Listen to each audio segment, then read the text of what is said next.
अच्छा, तो आज हम डिस्कस करेंगे SK 21 वॉल्यूम 2 सर्जरी का पेपर नंबर 2 है। ठीक है। A patient has nerve compression at L5S1 and CT shows a mass involving the dorsal root ganglion। तो एक नर्व कंप्रेशन है L5 और S1 में, और CT आपको शो कर रहा है a mass involving the dorsal root ganglion। तो इसमें कौन से फाइबर्स आपके साथ अफेक्टेड होंगे? They will be your sensory fibres.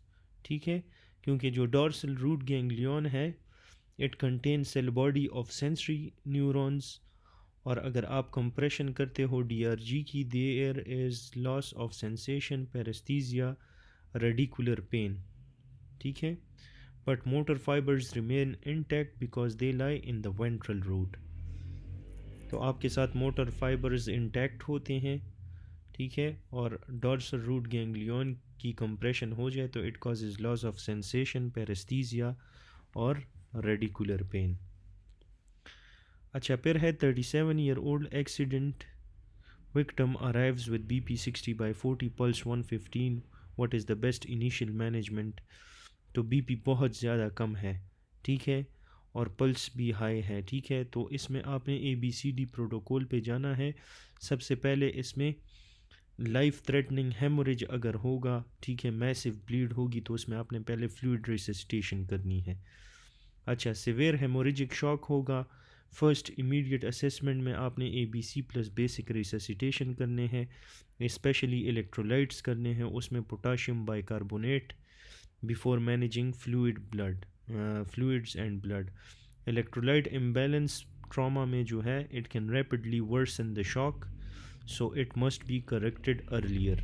ठीक है, तो इलेक्ट्रोलाइट इम्बैलेंस अगर आप नहीं करोगे तो it can lead to shock, तो इसलिए इसको सबसे पहले आपने करेक्ट करना है। ठीक है, most common cause of non bacterial thrombotic endocarditis, तो NBTE का मोस्ट कॉमन कॉज है terminal neoplastic malignancy, terminal ileum malignancy. ठीक है। अच्छा, फिर है a woman develop severe reaction minutes after blood transfusion. Severe reaction है आफ्टर ब्लड ट्रांसफ्यूजन, ये आपके साथ टाइप 2 हाइपर सेंसिटिविटी रिएक्शन है। ठीक है, आपने इसको एलर्जिक एनाफाइलेक्टिक रिएक्शन के साथ कंफ्यूज नहीं करना। She develops severe reaction after blood transfusion. Blood transfusion की बात आ जाए तो टाइप 2। टाइप 1 में hay fever, allergic asthma, urticaria, anaphylactic shock वगैरह आते हैं। टाइप 2 में auto immune hemolytic anemia, ITP, transfusion reactions, hemolytic disease of the newborn, Goodpasture, rheumatic fever, hyper acute transplant rejection आएगा, मिस्टीनिया ग्रेविस और Graves disease. Type 3 में serum sickness, diphtheria, toxoid आता है, diphtheria के बारे में भी MCQ आया है।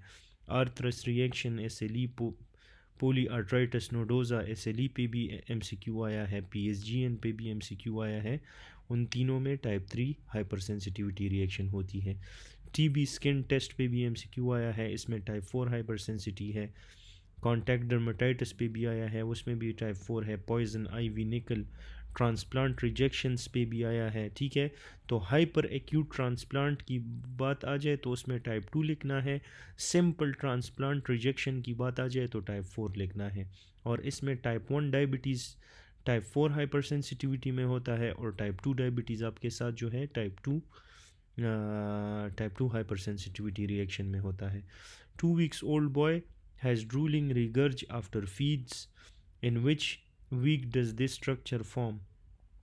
तो 2 weeks old boy है, he has drooling plus regurg after feed। कौन से वीक में this structure is forming? This is forming in your, अच्छा, ये आपके साथ फॉर्म होता है in your option number C, 4 weeks। ठीक है, elderly patient with recurrent UTI, 4 weeks में क्या डेवलप होता है? जब भी एक पेशेंट को, बेबी को ड्रूलिंग रिगर्जिटेशन आफ्टर फीड्स होगा, एसोफिजियल एट्रेजिया, तो एसोफिजियल एट्रेजिया आपके साथ इसका स्ट्रक्चर बनता है 4 week में। Elderly patient with recurrent UTI, तो रिकरेंट UTI का मोस्ट कॉमन कॉज आपके साथ क्या है? नहीं, this is not immunodeficiency, this is recurrent UTI में आपके साथ ऑब्स्ट्रक्शन होता है ड्यू टू बीपीएच। तो उसमें सबसे ज़्यादा मोस्ट कॉमन कॉज आपके साथ होगा obstruction due to BPH. Bupivacaine acts through which ion channel, तो बुपीवोकेन आपके साथ एनेस्थेटिक है, ऑल एनेस्थेटिक तकरीबन सोडियम चैनल पे सारे एक्ट करते हैं। Patient presents with recurrent respiratory infection, saddle nose deformity and crescentic glomerulonephritis. तो ये आपके साथ saddle nose deformity, crescentic glomerulonephritis आपको ग्रेनुलोमेटस विद पोलिएंजाइटिस वैगनर्स में मिलेगा। ठीक है, जी वैगन सी वैगन से याद रखना है। ठीक है, सी अन का पॉजिटिव है। सैडल नोज डिफॉर्मिटी आपको classic cartilage destruction seen in GPA, granulomatosis polyangiitis. ठीक है, रिकरेंट साइनस इन्फेक्शंस हैं, it leads to CGD, chronic granulomatous inflammation of ENT tract। Crescentic glomerulonephritis आपको मिलता है, कॉमन रीनल मैनिफेस्टेशन है, पॉसी इम्यून इसमें आपको मिलेगा। ठीक है, एसोसिएटेड विद सी अन का जो होगा that is your Churg straws, उसमें आपको एस्थमा प्लस इसिनोफीलिया मिलेगा। ठीक है, अच्छा, फिर इसके बाद है in a patient with BP 120/70, pulse 72, BP normal, pulse normal. अच्छा, फिर है the proportion of the body fluid, तो proportion maximum proportion of body fluid is in ICF 28 litre होता है। ठीक है, इसमें it is the largest compartment of the body. ठीक है, और जो ECF होता है that is your 14 litres. Moist heat sensitive instrument, plastic medical equipment sterilised bye, तो मेडिकल इक्विपमेंट की बात आ जाए 2% ग्लूट्रल्डिहाइड आपने लिखना है, लेकिन अगर मॉइस्ट हीट सेंसिटिव इंस्ट्रूमेंट की बात आ जाए फिर you have to write ethylene oxide. Simple instrument की बात आ जाए 2% ग्लूट्रल्डिहाइड लिखना है। मॉइस्ट हीट सेंसिटिव इंस्ट्रूमेंट हो तो हीट सेंसिटिव इंस्ट्रूमेंट में आपने इथाइलिन ऑक्साइड देना है। ठीक है, मॉइस्चर सेंसिटिव इक्विपमेंट हो जिसमें प्लास्टिक, इलेक्ट्रॉनिक, हॉस्पिटल ट्यूब्स वगैरह आते हैं, ठीक है, तो इसमें हम यूज़ करते हैं ethylene oxide. 26 year old male develop diplopia and respiratory paralysis after eating canned food, तो कैंड फूड उसने लिया फिर उसको रेस्पिरेटरी पैरालिस हुआ, ये बोटुलिनम टॉक्सिन का काम है। ठीक है, क्लोस्ट्रीडियम बोटुलिज्म की वजह से होता है, जिसमें कैन फूड या कैंड कोई भी मील उसने लिया हो उसकी हिस्ट्री आपको दी जाएगी। इसमें डिसेंडिंग पैरालिसिस होगा। ठीक है, और डिप्लोपिया, रेस्पिरेटरी फेलियर वगैरह। Patient with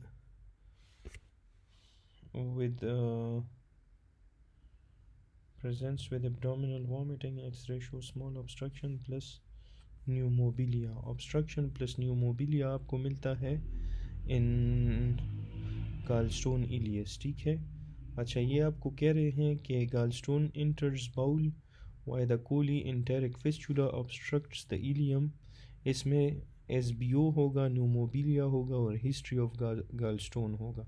small bowl obstruction होगी, ठीक है, न्यूमोबिलिया होगा, ठीक है, और उसमें आपको स्मॉल बाउल की ऑब्स्ट्रक्शन, न्यूमोबिलिया आपको मिलेगा, उसके साथ आपको जो है हिस्ट्री ऑफ गॉल स्टोन्स होंगी। So this is suggestive of gall stone ileus. 35 year old with weight loss, palpitation, sweating and exophthalmos, तो वेट लॉस, पैल्पिटेशन, एक्सोफ्थैल्मस आपके पास आ गया। ग्रेव्स डिजीज़ के बारे में ये आपसे कह रहे हैं, ग्रेव्स में आपको TSH रिसेप्टर ओवर सेंसिटिविटी मिलती है। GCS कॉमा स्केल, उसमें वो आई ओपनिंग रिस्पॉन्स स्कोर क्या है, तो आई ओपनिंग रिस्पॉन्स इज़ 4। ठीक है, ये आप याद करें।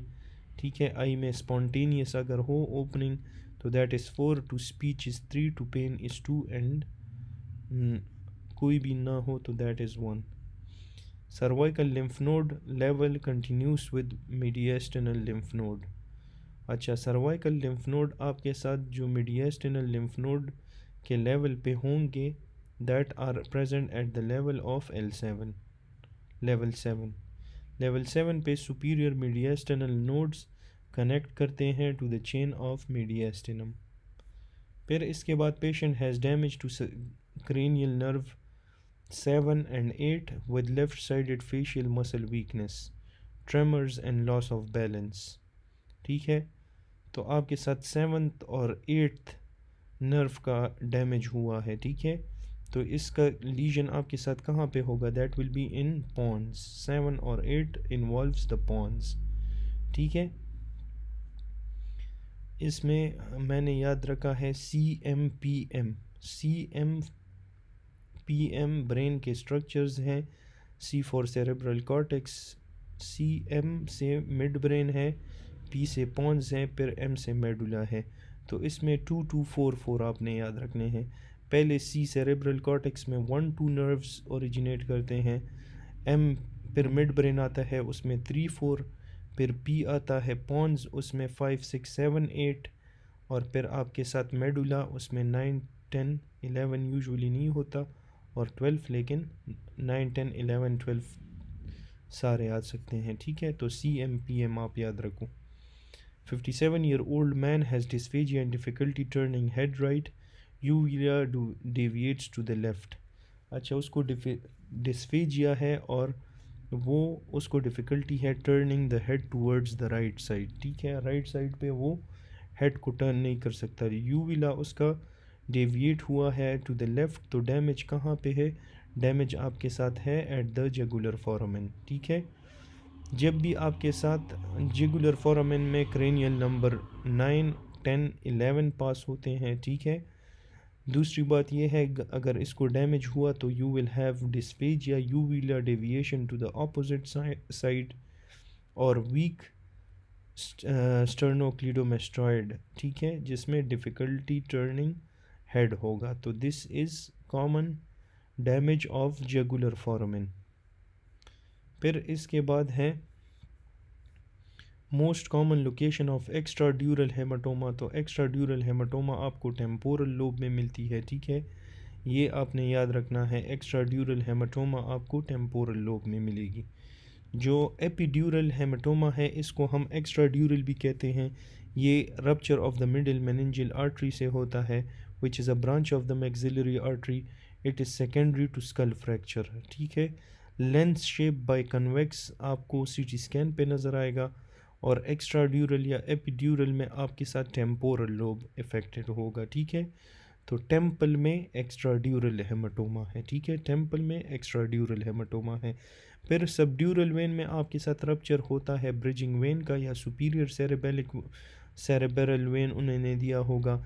इसमें आपको एक क्रीसेंट शेप हेमाटोमा नज़र आएगा। इसको मैंने आपको बताया था कि याद रखो, सब बनाना, तो बनाना शेप होगा। ठीक है, तो सब बनाना या क्रीसेंट एक ही शेप होता है। ठीक है, तो सबड्यूरल में आपको क्रीसेंट शेप मिलेगा, यह आपको फ्रंटल और पैराइटल में मिलेगा। तो एपिड्यूरल आपको टेम्पोरल में मिल रहा है, फ्रंटल और पैराइटल में आपको सबड्यूरल हेमाटोमा नज़र आ रही है। ठीक है, सब एरेक्नॉइड हेमोरेज की बात आ जाए तो इसमें आपके साथ रप्चर होता है एनोरिज्म का। ठीक है, और इसमें आपके साथ ये आपको डिफ्यूजली नज़र आएगा। CT स्कैन में डिफ्यूज़ हुआ होगा सब एरेक्नॉइड स्पेस में, और इसका साइट है बेसल सिस्टर्ना या सल्कस। ठीक है, बेसल सिस्टर्न या सल्कस में आपके साथ होता है सब एरेक्नॉइड हेमोरेज। ठीक है, और जो आपके साथ इंट्रापेरेन्काइमल है, that is most commonly systemic hypertension can occur secondary to reperfusion injury in ischaemic stroke. ये आपके साथ ब्रेन पेरेन्काइमा में के अंदर आपके साथ CT स्कैन के अंदर नज़र आएगा बेसल गैंग्लिया, और इंटरनल कैप्सूल आपके साथ IPH में इन्वॉल्व होते हैं। इंट्रा पेरेन्काइमल हेमोरेज में बेसल गैंग्लिया और इंटरनल कैप्सूल। ठीक है, अच्छा, फिर लूसिड इंटरवल की बात है तो आपको जो है इसमें लूसिड इंटरवल नज़र आएगा। ये जो एपिड्यूरल है, क्रेनियल 3 की पॉलिसी होगी। सबड्यूरल में आपको फ्लक्चुएटिंग कॉन्शियसनेस नज़र आएगी। सब एरेक्नॉइड में worst headache of my life, और जो IPH है there will be focal neurological deficit headache and raised ICP। अच्छा, ये आपके साथ जो एक्स्ट्रा ड्यूरल है ट्रॉमा वगैरह स्कल फ्रैक्चर में होता है, जो एपीड्यूरल है that is in old age alcoholism anticoagulation में, जो आपके साथ सब एरेक्नॉइड हेमोरेज है, एनोरिज्म्स, ईवी माल फॉर्मेशंस ट्रॉमास की वजह से, और आईपीएच होता है हाइपरटेंशन रिपरफ्यूजन इंजरी में। ठीक है। अच्छा, इसमें सर्जिकल इंटरवेंशन चाहिए होगी एक्स्ट्रा ड्यूरल में, और सब ड्यूरल में इट में बी एक्यूट और क्रॉनिक। जो आपके साथ वो तीसरा है, वो आपके साथ है सब एरेक्नॉइड हेमोरेज, जिसमें आपके साथ हाइड्रोसेफिलस और वेजोस्पाज्म होगा, और आईपीएच में there will be it can lead to mass effect in the mid line shift. तो ये बहुत इंपॉर्टेंट था, इसलिए मैंने आपके साथ डिस्कस किया। इसमें बहुत से एमसीक्यूज़ आते हैं, हर अटेम्प्ट में इस पे लाजमी एक एमसीक्यू देते हैं। ठीक है। 30 year old with seizures and inability to speak during episode has slow growing brain lesion, most common site। तो 30 year old है, उसको सीजर्स है, he has inability to speak during episode and has slow growing brain lesion। तो इसका most common site आपके साथ कौन सा होगा? इसका मोस्ट कॉमन साइट एक पर्सन है, he has inability to speak during episodes, और उसको स्लो ग्रोइंग ब्रेन लीजन भी है। ठीक है। तो he has lesion in the frontal lobe. ठीक है। ब्रोकाज एरिया इन्वॉल्व है, और that's why he has inability to speak. तो ये मैंने ऑलरेडी एक्सप्लेन किया है, सारे पॉइंट्स मैंने एक्सप्लेन किए हैं अपने पिछले वीडियोस में। एपीपीटी इसमें मैंने निमोनिक दिया था एस्टीरोग्नोसिस और प्रोस्पेक्नोजिया में। ठीक है। और पैराइटल लोब लीजन में it is related with fingers. Astereognosis में आपके साथ जो है somesthetic association area is involved. Finger agnosia जो है difficulty in identifying the fingers and naming them. Agraphia writing में डिफ़िकल्टी होती है। और सिरपिटल लोब का लीजन हो तो ऑक्यूलर प्रॉब्लम्स होंगे। ठीक है। अच्छा, फिर है 49 year old RTA patient has hemisection on the left, which sensation is lost on the right। ठीक है। अगर उसको हेमिसेक्शन ऑफ स्पाइनल कॉर्ड हुआ है ऑन द लेफ्ट साइड, तो temperature sensation will be lost on the right side. ये Brown Sequard syndrome है, जिसमें आपके साथ स्पाइनोथैलेमिक ट्रैक्ट जो पेन और टेम्परेचर कैरी करता है, ये क्रॉस करता है 1 to 2 levels after the entry. Left cord hemisection हुआ होता है, जिसमें right sided loss of pain and temperature आपको मिलेगा। A patient speak fluently but words are jumbled and meaningless after MCA stroke. तो फ्लुएंटली बोल सकता है, लेकिन the words are jumbled and meaningless. ठीक है। तो that means he is having Wernicke's aphasia. ठीक है। तो ये मैंने ऑलरेडी एक्सप्लेन किया हुआ है। A patient with ITP after RTA has thigh lacerations which factor will delay wound healing. तो जो आपके साथ वाउंड हीलिंग को डिले करता है, that is your vitamin, that is your steroids. ठीक है। स्टीरॉयड्स आपके साथ मैक्रोफेज की एक्टिविटी को इनहिबिट करता है। ठीक है। और ये आपके साथ डिले करता है वाउंड हीलिंग को। फाइब्रोब्लास्ट प्रोलिफरेशन करवाएगा, कोलेजन सिंथेसिस करवाएगा, और सिग्निफिकेंटली डिले करता है all phases of wound healing को। 17 year old footballer had knee laceration sutured. After 2 weeks the wound is healing slowly than expected।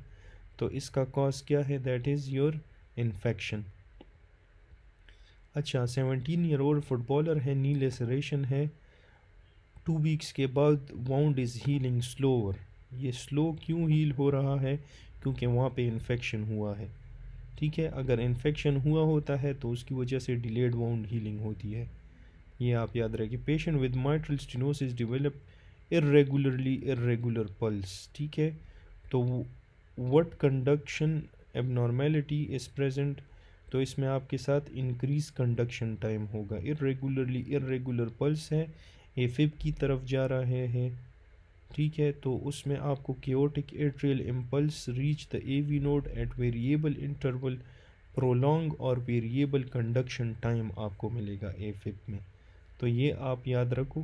Patient has evening drooling of eyelid, what happens to the motor end plate.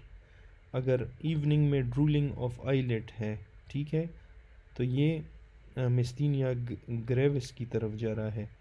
वहाँ पे आपके साथ decrease motor end plate potential amplitude, ठीक है।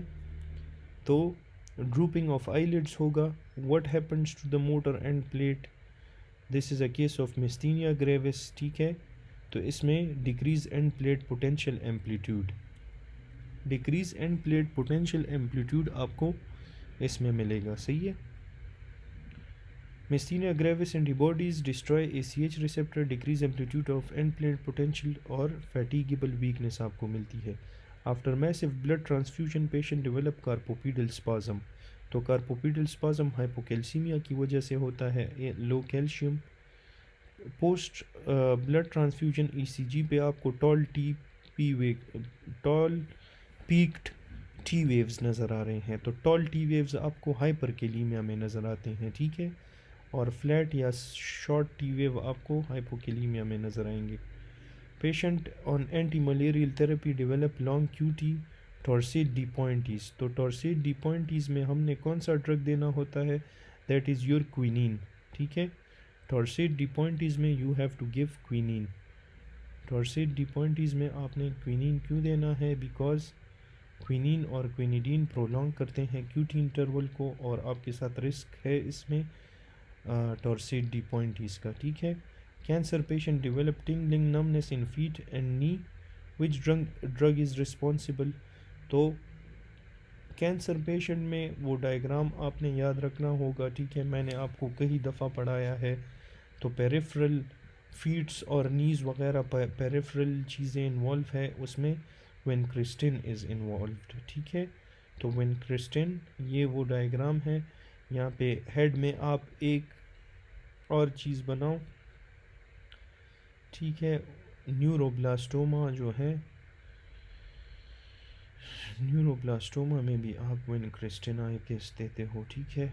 अच्छा, ये सारे peripheral न्यूरोपैथीज़ में ये वी इन्वॉल्व्ड है, ठीक है। हेमोरेजिक सिस्टाइटिस में साइक्लोफॉस्फामाइड है, ये C4 कार्बोप्लेटिन और सिस्प्लेटिन जो किडनीज़ में और ऑटोटॉक्सिक है, ठीक है, नेफ्रोटॉक्सिक है। हार्ट में आपके साथ ब्लियोमाइसिन है, ठीक है, और सॉरी डॉक्सोरूबिसिन है। लंग्स में ब्लियोमाइसिन है, पल्मोनरी फाइब्रोसिस करवाएगा, और ट्रेस्टीजुमाब भी है, ठीक है, हार्ट में। पेशेंट हैड फीवर,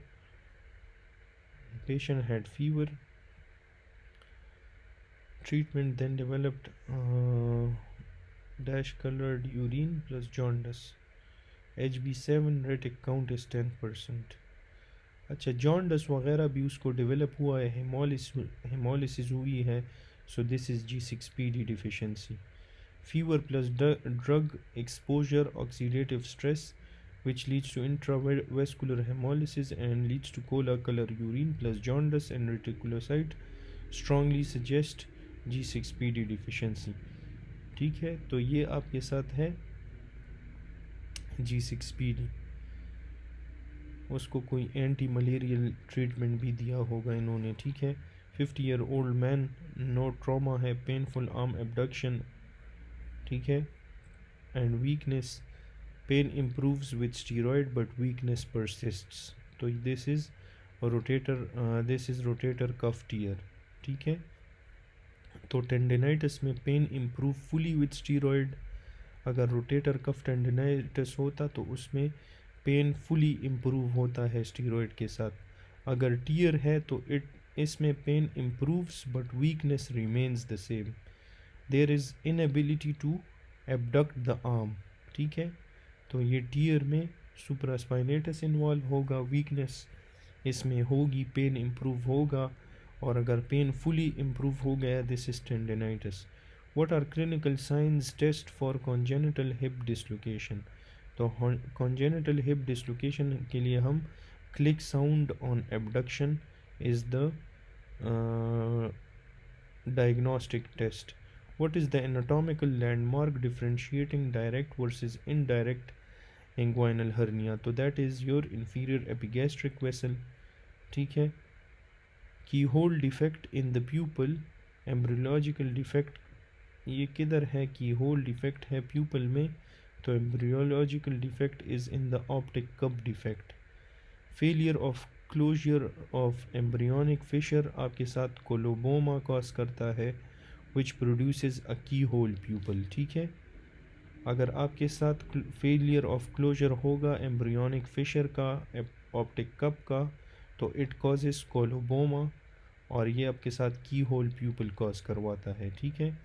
फिर है fall on outstretch hand, x-ray transverse fracture of distal 2 centimetre radius.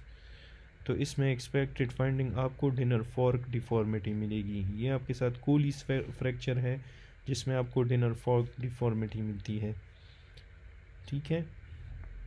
फिर है आफ्टर आर्ट ये tibia fracture managed with back slab, patient develop numbness on dorsum of the foot, increase pressure in the anterior compartment, ठीक है. तो tibia fracture हुआ है जिसको manage किया है बैक स्लैब के साथ, पेशेंट को numbness on the dorsum of the foot develop हुई है, ठीक है, और इंक्रीज प्रेशर है इंटीरियर कंपार्टमेंट में. तो ये आपके साथ deep peroneal nerve is involve, ठीक है. एंटीरियर कंपार्टमेंट सिंड्रोम जो है आपके साथ डीप पेरोनियल नर्व को कंप्रेस करवाते हैं. It causes loss of sensation in the first web space and foot dorsiflexion weakness in the first 3.5 fingers but thenar eminence is preserved, ठीक है. मीडियन नर्व की बात हो रही है. Which structure is compressed between these muscles, तो इसमें कौन से मसल्स आपके साथ रिस्पॉन्सिबल होते हैं, ठीक है. तो मीडियन नर्व जो है it supplies the flexor digitorum superficialis और फ्लेक्सर डिजिटोरम प्रोफंडस. तो सुपरफिशियलिस और प्रोफंडस को that structure is compressed between these muscles, तो दैट इज़ मीडियन नर्व. और ये आपके साथ कार्पल टनल सिंड्रोम में होता है, स्पेयर्स द थिनार मसल, ठीक है. Palmer cutaneous branch is intact, और it lies between the FDS and FDP in the foramen. A patient presents with loss of sensation over the medial 1.5 finger and medial palm. Which nerve is likely damaged? तो ये आपके साथ है ulnar nerve, ठीक है. ulnar nerve आपके साथ medial side of the fingers को सप्लाई करता है. Patient cannot dorsiflex or evert the foot, तो PED, ठीक है, common peroneal nerve है. Where is the most common peroneal nerve injury? अभी ये common peroneal injury आपके साथ कहाँ पे है? That is on your head of the fibula, ठीक है. head of the fibula पे common peroneal nerve wind करता है around the neck of the fibula, और it is susceptible to injury. clinical sign में foot drop नज़र आता है, loss of dorsiflexion, eversion और sensory loss होता है over the dorsum of the foot. अच्छा, during cadaveric dissection a surgeon wants to identify what prevents the ascent of a horseshoe kidney. तो ascent of a horseshoe kidney की बात आ जाए तो उसमें आपने inferior mesenteric artery लिखना है, ठीक है. horseshoe kidney, the fusion of lower poles get trapped under the inferior mesenteric artery, prevent normal ascent during development. फिर है patient has intense pain during defecation, a small fluctuant swelling in the perianal region and a history of fever, ठीक है. intense pain है during defecation, fluctuant small swelling है, ठीक है, और history of fever भी है. तो fever भी आ गया तो it is some sort of infection, ठीक है. तो ये आपके साथ होगा एनोरेक्टल एब्सेस, ठीक है. एनल फिशर की तरफ नहीं जा सकता क्योंकि उसमें आपके साथ फीवर नहीं होता. जो एब्सेस है वहाँ पे there is perianal swelling, pain और फीवर, ठीक है. So this is anorectal abscess. Fluctuant mass का मतलब है कलेक्शन ऑफ पस, और ये आपके साथ कंफर्म करता है एब्सेस को, और इसमें आपने इंसिजन और ड्रेनेज देना होगा, ठीक है. तो this is anorectal abscess. A patient presents with bleeding per rectum for several days and pain on defecation. On examination, there is linear tear with perianal tag. What is the recommended treatment?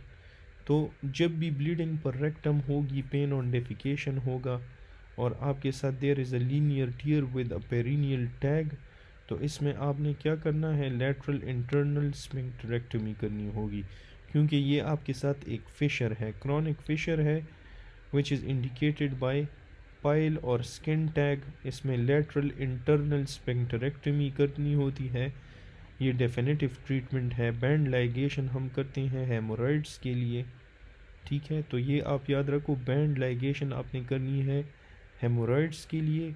अगर Fisher की बात हो उसमें आपने sphincterectomy करनी होगी। Which of the following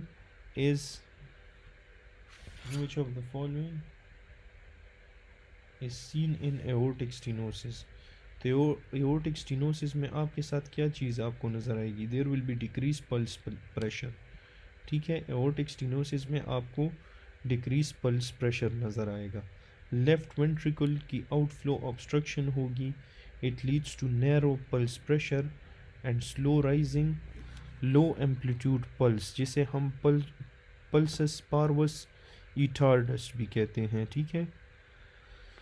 Patient sustained a stab wound 3 cm deep to the right of umbilicus. Initially stab he become hypotensive after 2 hours. Likely source of bleeding क्या है? तो उसको स्टैब हुआ है in the right side of the umbilicus, फिर उसके बाद वो हाइपोटेंसिव हो गया, तो the bleeding source is your inferior, it is your superior mesenteric artery, ठीक है, bleeding source is your superior mesenteric artery. तो वाउंड लोकेशन आपके साथ mid abdomen right of the umbilicus में है। डिलेड हाइपोटेंशन का मतलब है कि इंट्रा एब्डोमिनल आर्टीरियल ब्लीड है, तो आपके साथ इस रीजन में SMA लाई होता है, तो most likely source of bleeding is your SMA। तो जब भी आपको कहते हैं कि डिलेड हाइपोटेंशन है, तो आपने एब्डोमिनल ब्लीड के बारे में सोचना है, ठीक है, और ये mid abdomen right of the umbilicus में आपके साथ SMA पड़ा होगा। Patient with pancreatic adenocarcinoma presents with upper GI bleed. Endoscopy shows only fundal varices. Which structure is involved?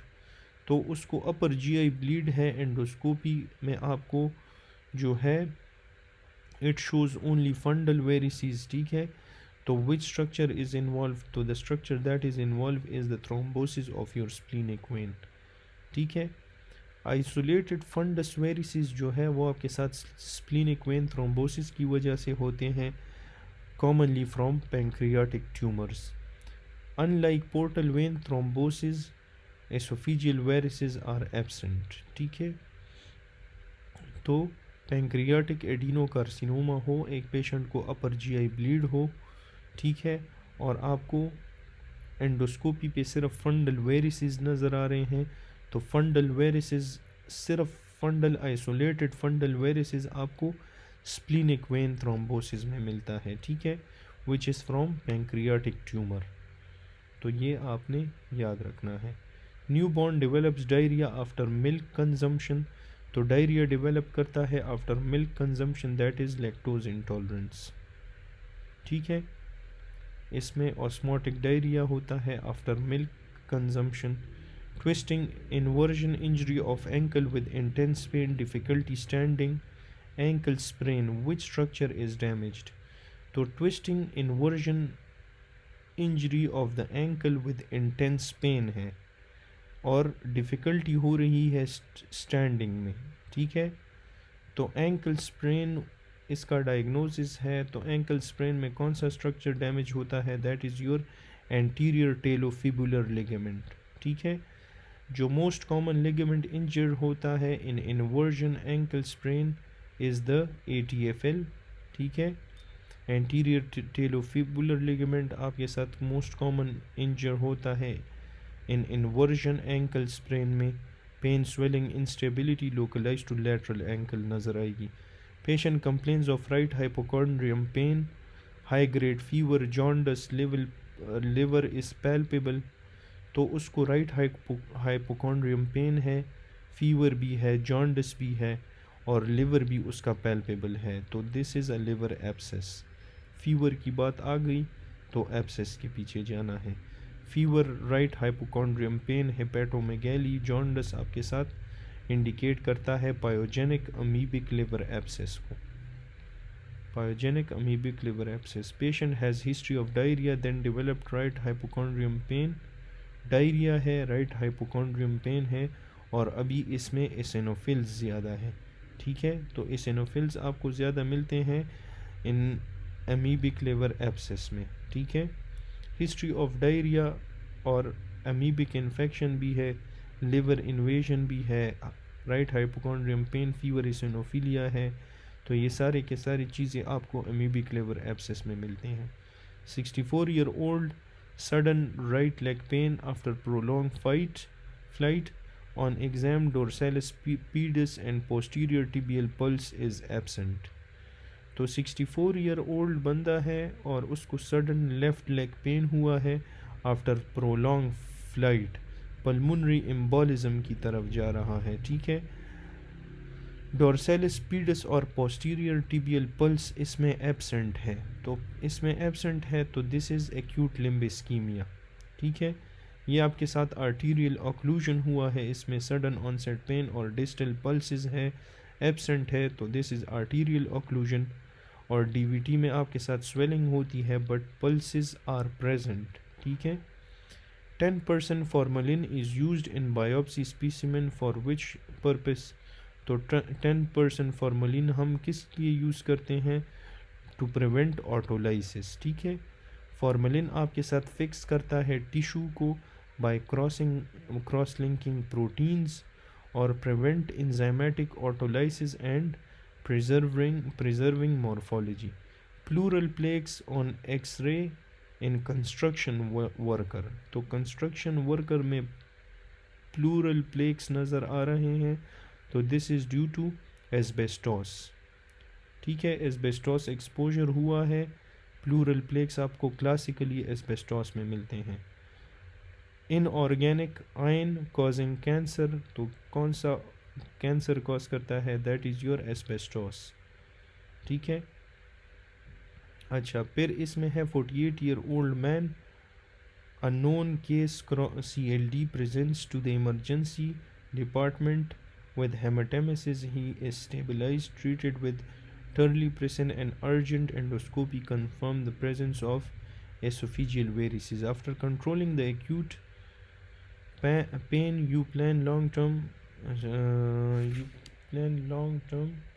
prophylaxis to prevent the episodes of variceal bleed. Which of the following is the choice for prophylaxis? तो prophylaxis के लिए हम propranolol देंगे। ठीक है, तो ये आपने याद रखना है कि जब भी आपके साथ एक पेशेंट प्रेजेंट करता है हेमेटेमेसिस के साथ और उसको ऑलरेडी टर्लिप्रिसिन दी है, उसकी एंडोस्कोपी भी हुई है, उस पर आपको एसोफिजियल वेब्स वगैरह नज़र आ रहे हैं। ठीक है, और अगर आपने इसमें एक्यूट ब्लीडिंग को कंट्रोल करना है लॉन्ग टर्म प्रोफाइलेक्सिस के लिए आप क्या चीज़ दोगे?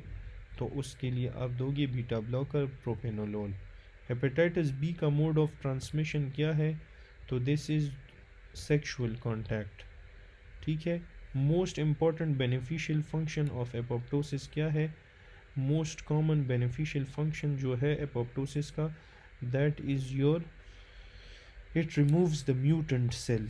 ठीक है, इसका बेनिफिशियल फंक्शन एपोप्टोसिस का है कि it removes the mutant cells. Apoptosis eliminate करता है म्यूटेंट और डैमेज सेल्स को, प्रिवेंट करता है मेलिग्नेंसी को। ये क्रिटिकल है टिश्यू होम्योस्टेसिस और ट्यूमर सप्रेशन के लिए।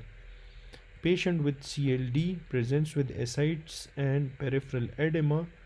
Which is the drug of choice for initial management? तो CLD का पेशेंट है, उसको ascites है और peripheral edema है, तो इसमें आपने क्या देना है? तो इसमें आप डायरेक्टली दो स्पायरोनोलेक्टोन।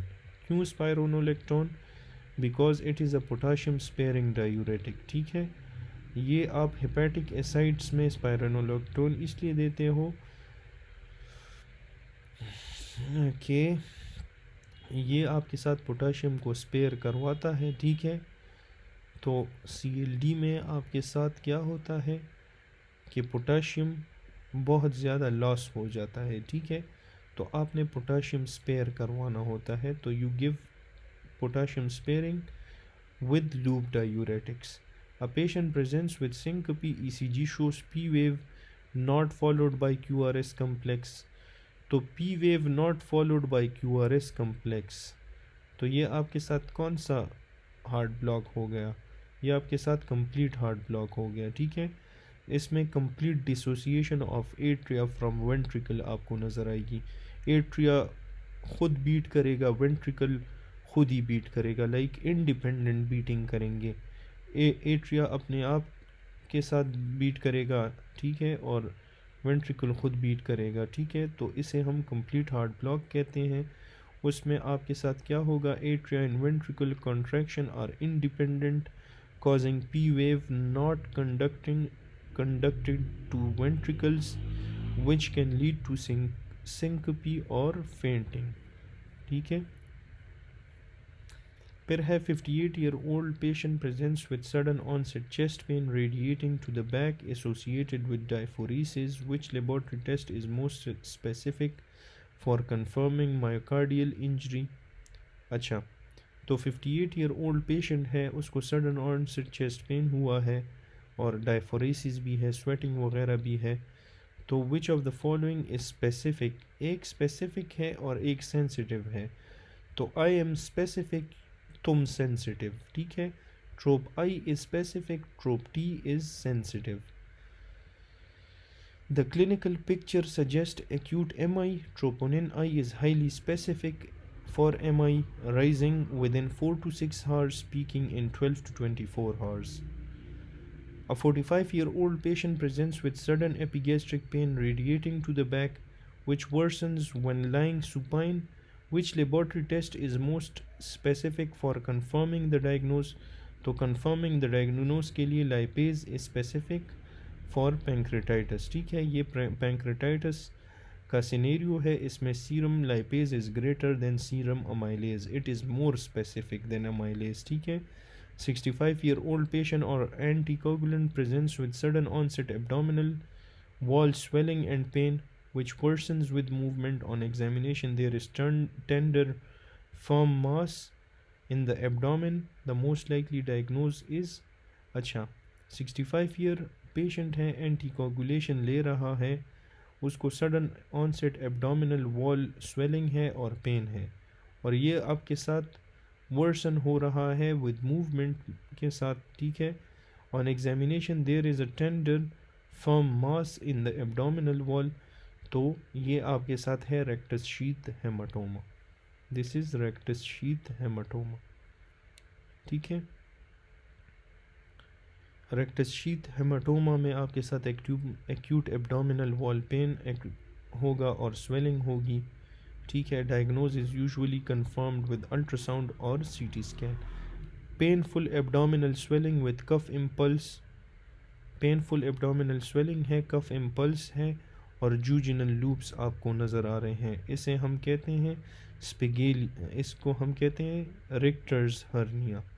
रिक्टर्स हर्निया, रिक्टर हर्निया में only part of the bowel wall herniates, ठीक है। पेनफुल स्वेलिंग होगी, पॉजिटिव कफ इम्पल्स होगा और इमेजिंग पे आपको जूजिनल लूप्स नज़र आएंगे विच कंफर्म्स द डायग्नोसिस। तो रिक्टर्स हर्निया के बारे में क्या है कि it is a painful abdominal swelling with cough impulse, ठीक है। जब आप कफ करोगे और पेनफुल एब्डोमिनल स्वेलिंग होगी, this is called Richter's hernia. ये आपके साथ जो है इमेजिंग शोइंग जूजिनल लूप्स, ठीक है। तो इमेजिंग पे आपको जूजिनल लूप्स नज़र आएंगे। अच्छा, 5 centimetre level lesion shows arterial phase enhancement and washout on imaging with patent portal and hepatic arteries. The most appropriate management is, तो इसमें most appropriate management आपने सर्जिकल रिसेक्शन करनी है, ठीक है। जब भी आपको small hepatocellular carcinoma less than 2 centimetre नज़र आए तो वो आपके साथ सर्जिकली रिसेक्टेबल है, ठीक है। तो उसमें आपने सर्जरी करना है।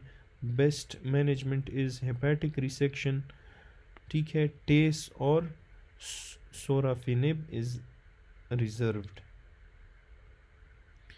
ठीक है, फॉर अनरिजेक्टेबल ट्यूमर्स। जो अनरिजेक्टेबल ट्यूमर्स हैं उसमें हम टेस्ट देते हैं और सोराफिनिब देते हैं। कन्फर्मेटरी टेस्ट मल्टीपल माइलोमा के लिए क्या है? This is your protein electrophoresis. ठीक है। अच्छा, फिर आपको सीरम एम प्रोटीन्स दे नज़र आते हैं, M protein spikes serum electrophoresis पे। ठीक है। इम्यूनोफिक्सेशन कैन फर्दर सबटाइड और रॉड्स एएमएल में नज़र आते हैं। ये इम्यूनोफिक्सेशन क्यों नहीं है? क्योंकि ये आपके साथ और सब टाइप्स के लिए यूज़ हो सकता है। A resident travel from Karachi at altitude of 15,000 and developed sudden shortness of breath। ठीक है, तो ये है पल्मोनरी एडेमा। जब भी एक शहरी बंदा डायरेक्टली एक हाई एल्टीट्यूड पे जाता है और उसको directly shortness of breath develop हुई, this is because of pulmonary oedema. Acute high altitude exposure cause high altitude pulmonary oedema, जिसे हम हेप कहते हैं, due to hypoxia induced pulmonary vasoconstriction. तो हेप होता है जब ऑक्सीजन कम होगा और उसकी वजह से पल्मोनरी वेजोकंस्ट्रिक्शन होगी, तो इसके साथ इंक्रीज्ड कैपिलरी परमिएबिलिटी हो जाएगी and it will cause HAPE. It is the most common cause of acute shortness of breath at high altitude. So soldiers stationed at a given station होगा, for example, develop sudden shortness of breath। तो ये भी same scenario है pulmonary edema after RTA patient has decreased breath sound and dullness to percussion। तो एक hyper resonant आपको pneumothorax में मिलेगा, डलनेस टू परकशन आपको मिलता है इन हीमोथोरैक्स। ठीक है। हीमोथोरैक्स का मतलब है blood in the pleural cavity, उसमें आपको डलनेस टू परकशन नज़र आएगा और डिक्रीज ब्रेथ साउंड नज़र आएंगे। न्यूमोथोरैक्स में आपको हाइपर रेजोनेंस मिलेगी। ठीक है। डलनेस आपको हीमोथोरैक्स में मिलती है या पल्मोनरी प्लूरल इफ्यूजन में। After RTA patient has paradoxical chest movement, तो paradoxical is the key word for flail chest। ठीक है। Aspiration scenario nut is present in the right main bronchus. तो नट राइट मेन ब्रोंकस में क्यों जाता है? क्योंकि राइट साइड आपके साथ वाइड है, शॉर्टर है और मोर वर्टिकल है। ठीक है। Patient has dry cough aggravated at night. तो जो ड्राई कफ जो एग्रीवेट होता है एट नाइट, उसमें आपने क्या चीज़ देनी है? You have to give dextromethorphan. ठीक है। अच्छा, most common organism in pyogenic peritonitis. तो pyogenic peritonitis is caused by bacteroides. ठीक है। Pyogenic peritonitis is caused by bacteroides. Diagnose of appendix on histopathology. तो डायग्नोज ऑफ अपेंडिक्स कैसा होगा? Neutrophils नज़र आएंगे मस्कुलरिस प्रोप्रिया में। ठीक है। Mural infiltration of muscularis propria by neutrophils. Ascitic tap का लोकेशन क्या है? कि it is right lower quadrant 2 centimetre medial to the anterior superior iliac spine. ठीक है। एसिटिक टैप जो है राइट लोअर क्वाड्रेंट में आप करते हो, लेटरल टू द रेक्टस। ठीक है। और 2 centimetre medial to the anterior superior iliac spine.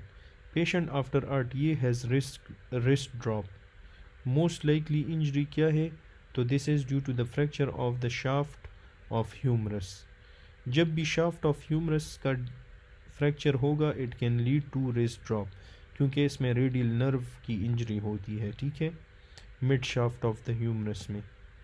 तो ये रिस्ट ड्रॉप कॉज करवाता है sensory loss over the dorsal hand. ठीक है। Ureter is inserted into the bladder at which site? तो यूरेटर इंसर्ट होता है इन द पोस्टीरियर ब्लैडर। ठीक है। यूरेटर इंसर्ट होता है posteriorly. Ureter enter posterolateral angle of the bladder at the trigone obliquely to prevent reflex। Patient diagnosed with papillary thyroid carcinoma है उसको, with prior radiation exposure. ठीक है। Papillary का जो सबसे मोस्ट कॉमन है, और फनइनियाई न्यूक्लियाई समोमा बॉडीज़ इसमें आपको मिलते हैं। सबसे एक्सीलेंट प्रोग्नोसिस है इसका। ठीक है। और पीयरलेस प्रोग्नोसिस, और इसमें सारे पीस आपने याद रखने हैं, ठीक है। तो इसको पेपिलरी थायराइड कार्सिनोमा है और रेडिएशन एक्सपोजर भी है। तो इन्होंने आपको दे दिया कि रेडिएशन एक्सपोजर है, तो इसका रिस्क फैक्टर क्या हो गया? Radiation. Childhood exposure to ionising radiation, तो ये मेजर रिस्क है। Patient presents with neck swelling for 2 years, now rapidly growing with hoarseness of voice and dyspnoea. तो नेक स्वेलिंग है फ्रॉम 2 years जो आपके साथ रैपिडली ग्रोइंग हो रही है, ठीक है, और it is causing hoarseness and dyspnoea. So this is your anaplastic carcinoma. Anaplastic क्यों है? क्योंकि इसमें रैपिड ग्रोथ आपको नज़र आ रही है और ये हॉर्सनेस कॉज करवा रही है, ठीक है। अच्छा, chronic smoker develop complete left lung atelectasis. तो लेफ्ट लंग एटिलेक्टेसिस में मोस्ट लाइकली पैथोलॉजी कौन सी इन्वॉल्व्ड है? That is your left lung में उसको एटिलेक्टेसिस है, ठीक है। क्रॉनिक स्मोकर भी है, तो this is due to any complete obstruction of the airway. Complete atelectasis में obstruction of the main bronchus by the tumour और foreign bodies. Chronic smoker leads to the risk of bronchogenic carcinoma causing obstruction. अच्छा, फिर है women with breast swelling, nipple inversion, ठीक है, और skin puckering, ठीक है। तो breast swelling है, nipple inverted है, ठीक है, तो इसमें आपने मेमोग्राफी करनी है, ठीक है। मेमोग्राफी फर्स्ट लाइन इमेजिंग होती है फॉर ब्रेस्ट कैंसर, ठीक है। MR mammography can be use to further assess. 34-year-old women with tremor, weight loss, heat intolerance, proptosis. अभी डायग्नोज भी दे दिया कि ग्रेव्स डिजीज़ है। तो ग्रेव्स डिजीज़ की मैनेजमेंट आपने किस तरह करनी है? उसमें आपने रेडियो एक्टिव आयोडीन एब्लेशन करवानी है, ठीक है। ग्रेव्स डिजीज़ में first line definitive therapy is radio active iodine, जो डिस्ट्रॉय करता है ओवर एक्टिव थायराइड टिश्यू को। सर्जरी आप तब करते हैं जब लार्ज गोइटर की जब आपके साथ इसमें लार्ज गोइटर होगा और suspicion of malignancy contraindicated to. अगर उसको कॉन्ट्राइंडिकेशन हो रेडियो एक्टिव आयोडीन के लिए या there is suspicion of malignancy, ठीक है, तो उसमें आप क्या करते हो? सर्जरी करते हो। एपोप्टोसिस डीएनए पैटर्न क्या है?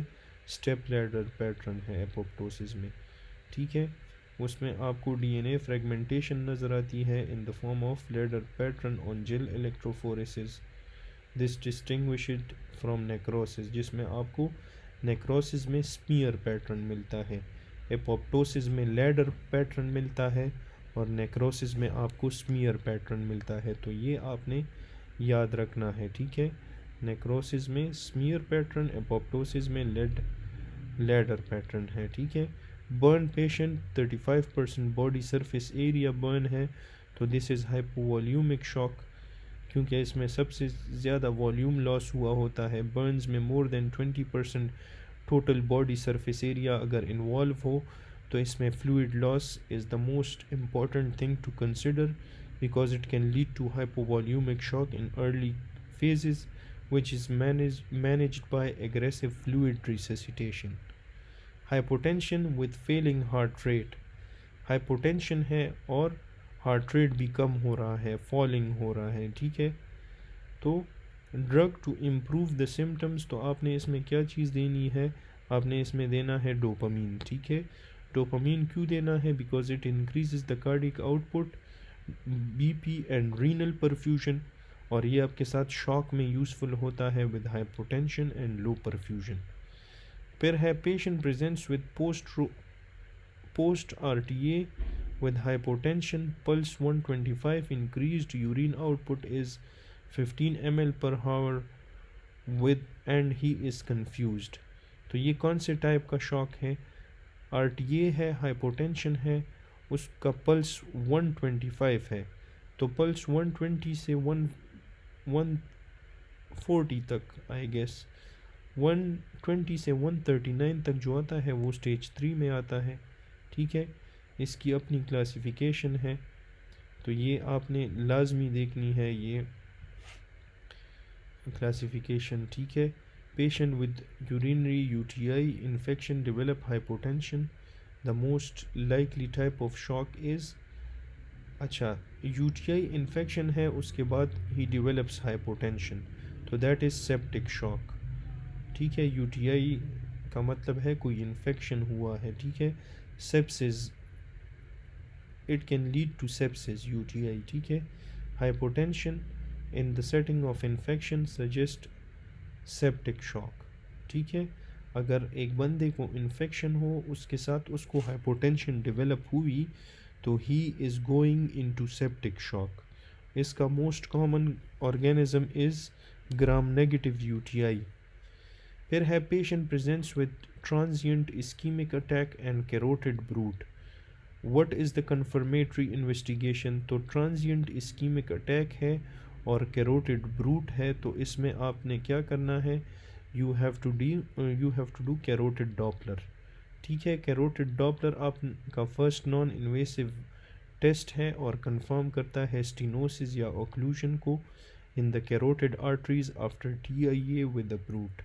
Necrosis of solid organ with superimposed infection, तो नेक्रोसिस ऑफ सॉलिड ऑर्गन है with superimposed infection is your gangrenous coagulative necrosis. तो जब भी आपको ischaemic death of tissue which is followed by bacterial infection, so consider gangrenous coagulative necrosis.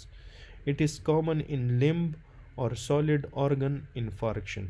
45-year-old patient with severe hypertension is found to have an adrenal mass on imaging, ठीक है। which lab marker is most useful for confirming this, तो इसका सबसे important marker is your VMA, ठीक है। Pheochromocytoma है, adrenal मास है, hypertension है, तो इट सजेस्ट फियोक्रोमोसाइटोमा जिसमें आप यूरिनरी VMA देखते हो जो कि एलिवेटेड होता है, ठीक है। फिर है 25-year-old male presents with newly diagnose hypertension, lab investigation आपके साथ elevated plasma renin activity show कर रहे हैं, तो what is the cause, this is because of constriction of renal artery. तो जब भी एक न्यूली डायग्नोज हाइपरटेंशन है और उसमें प्लाज्मा रेनिन आपके साथ एलिवेटेड है, it means there is renal artery stenosis जिसमें रीनल परफ्यूजन डिक्रीज़ हो जाती है और जक्स्ट्रा ग्लोमेरुलर सेल्स आपके साथ रेनिन रिलीज़ करते हैं and it causes secondary hyperaldosteronism. अगर रेनिन हाई होगा और उसके साथ हाइपरटेंशन होगा तो दैट सजेस्ट रीनोवेस्कुलर कॉज।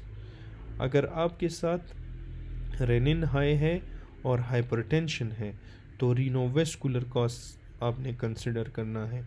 यहाँ पे आपके साथ रेनिन भी ज़्यादा था और उसके साथ हाइपरटेंशन भी थी, तो यू हैव टू आपने सोचना है कि ये रीनल वेसल्स का कोई प्रॉब्लम है, तो इसमें renal constriction of renal artery हुई है। Renal artery is a vessel, right, so वहाँ पे कंस्ट्रिक्शन हुई है। तो हाइपरटेंशन और हाई रेनिन का मतलब है कि रीनल वेसल्स में कोई प्रॉब्लम है।